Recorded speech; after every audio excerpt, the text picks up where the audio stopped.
Hello guys. तो आज हम लोग जो चैप्टर स्टार्ट करने वाले हैं उसका नेम है कैपिटल गेन्स। तो कैपिटल गेन्स को करने से पहले हमको टाइप्स ऑफ कैपिटल एसेट के बारे में समझ होना चाहिए। तो टाइप्स ऑफ कैपिटल एसेट को हम लोग दो चीज़ों में बांटते हैं। फर्स्ट होता है short term capital asset and the second is long term capital asset. तो शॉर्ट टर्म कैपिटल एसेट होने के लिए जो कंडीशन फुलफिल करना पड़ेगा वो है holding period of that asset is not more than 36 months from the date of acquisition. Date of acquisition means the date of the purchase of that asset.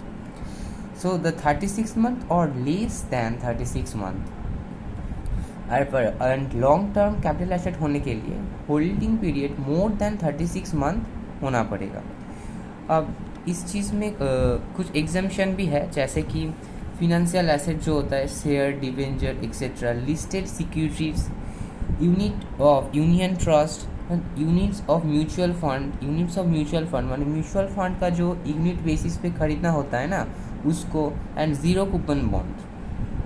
These five चीज़ों के लिए 1, 2, 3, 4, 5 चीज़ों के लिए जो कंडीशन रहेगा short term and long term के लिए वो रहेगा 12 month or less is for short term, 12 month or the holding period must be 12 month or less than 12 month for short term period, and more than 12 month is taken as long term period for only these 5 things: financial asset, listed securities, unit of union trust and units of mutual fund and zero coupon bonds.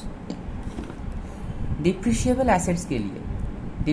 Assets के लिए always short term capital asset होगा। Depreciable asset यानी कि land को छोड़ के बाकी जितने भी एसेट होता है वो हम लोगों का डिप्रिसिएबल एसेट होता है। तो all are depreciable asset are in the short term capital asset.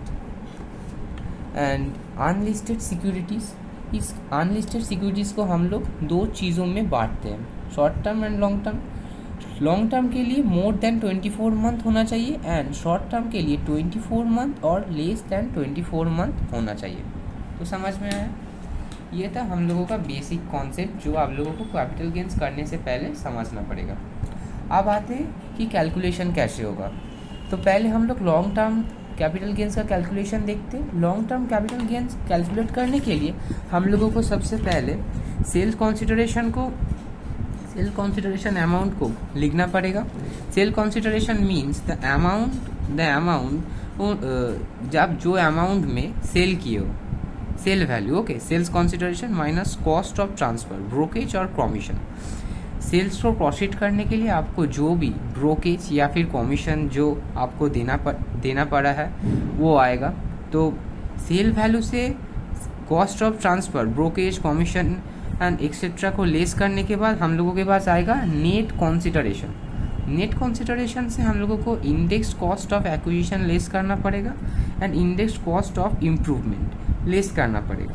तो इंडेक्स कॉस्ट ऑफ एक्विजिशन क्या होता है ना, इंडेक्स कॉस्ट ऑफ एक्विजिशन होता है द अमाउंट जो आप जो अमाउंट में ये प्रीवियस पे परचेस किए हो उसको ही दरअसल कहते हैं index cost of acquisition.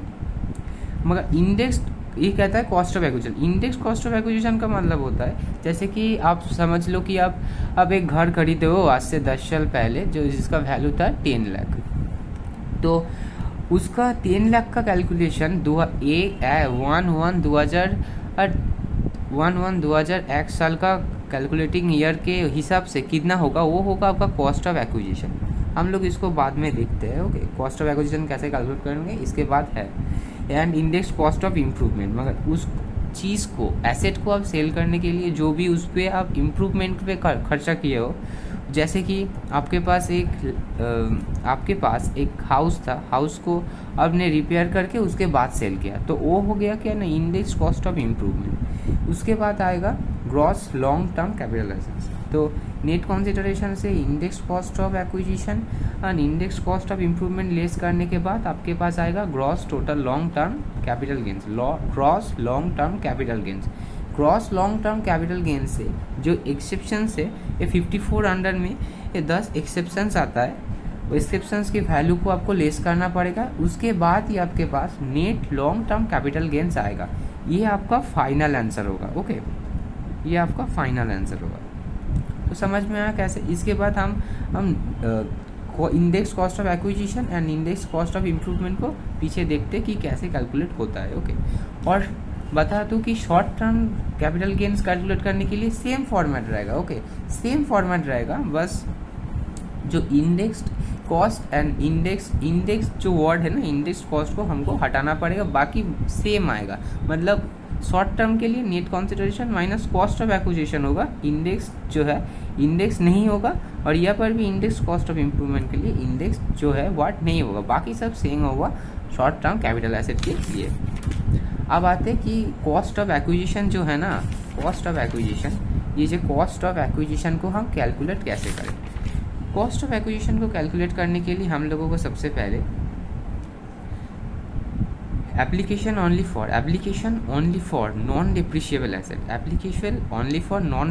Asset other than shares and shares. तो नॉन डिप्रिशिएबल एसेट को हम लोग दो चीज़ों में डिवाइड करते हैं, अदर देन शेयर्स माने जो शेयर्स नहीं है एंड जो शेयर्स है। Shares date of cost of acquisition को कैसे कैलकुलेट करते हैं, मतलब अदर देन शेयर्स को वो लॉन्ग टर्म कैपिटल एसेट होगा या फिर शॉर्ट टर्म कैपिटल एसेट होगा, तो उसके पहले हम लोगों को उसका date of cost of acquisition को कैलकुलेट करना पड़ेगा। ठीक है, तो before date of cost of acquisition का फर्स्ट होता है बिफोर 1/4/2001, 1/4/2001 में पहले जो था, एंड ऑन आफ्टर 1/4/2001। 1/4/2001 के लिए हम लोग एक्चुअल कॉस्ट अमाउंट को लेंगे। अगर बिफोर मतलब जो परचेस आपने किया है, जो अदर देन शेयर मतलब जो अदर देन शेयर्स आपने परचेस किया है, उसका जो date of cost of acquisition कैसे कैलकुलेट करना पड़ेगा। Date of cost of acquisition समझने के बाद ही आप लोग उसके जो माइनस का वैल्यू है उसको कैलकुलेट कर पाएंगे। तो उसके पहले बिफोर हो रहता है एंड COA। तो बिफोर 1/4/2001 हुआ तो फेयर मार्केट वैल्यू और एक्चुअल कॉस्ट, ये लोग क्वेश्चन में दिया रहेगा, फेयर मार्केट वैल्यू और actual cost.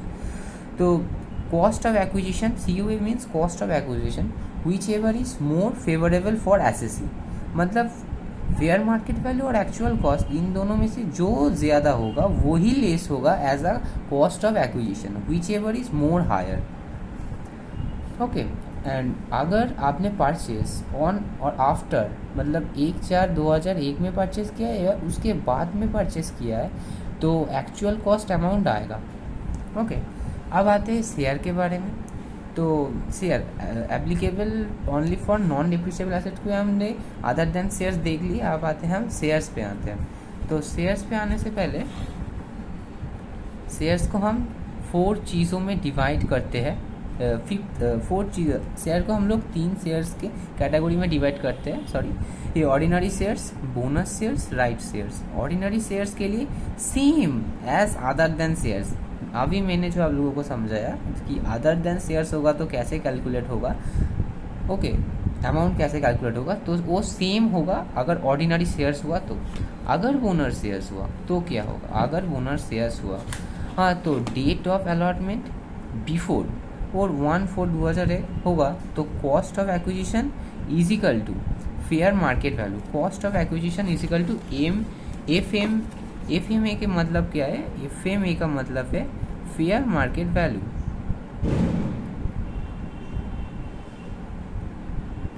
Fair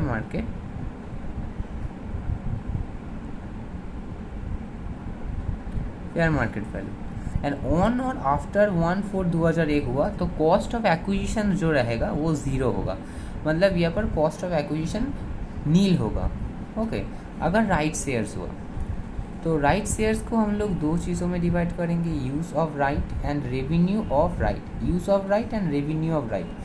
use of right के लिए कॉस्ट ऑफ एक्विजिशन का अमाउंट जो पेड किया है, मतलब जो एक्चुअल में आप परचेस करने के लिए जो खर्चे किए हो वही अमाउंट होगा यूज़ ऑफ राइट के लिए। एंड रेवेन्यू ऑफ प्रॉफिट के लिए ये 2 चीज़ों में डिवाइड होता है। SSC cost of acquisition is equal to 0 होगा SSC के लिए, एंड रिनाउंस राइट एंड जिसको आप बेच रहे हो मैंने जाकर बिक्री करछे तो amount paid plus commission paid it करके उसका कॉस्ट ऑफ एक्विजिशन का अमाउंट कैलकुलेट होगा।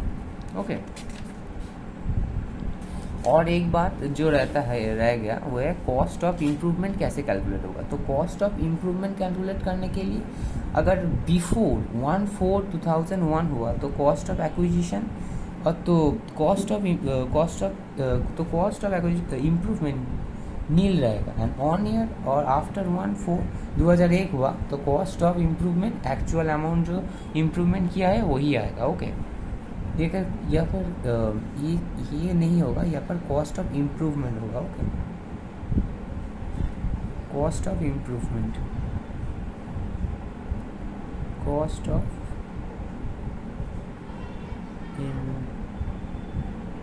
इम्प्रूवमेंट होगा। ओके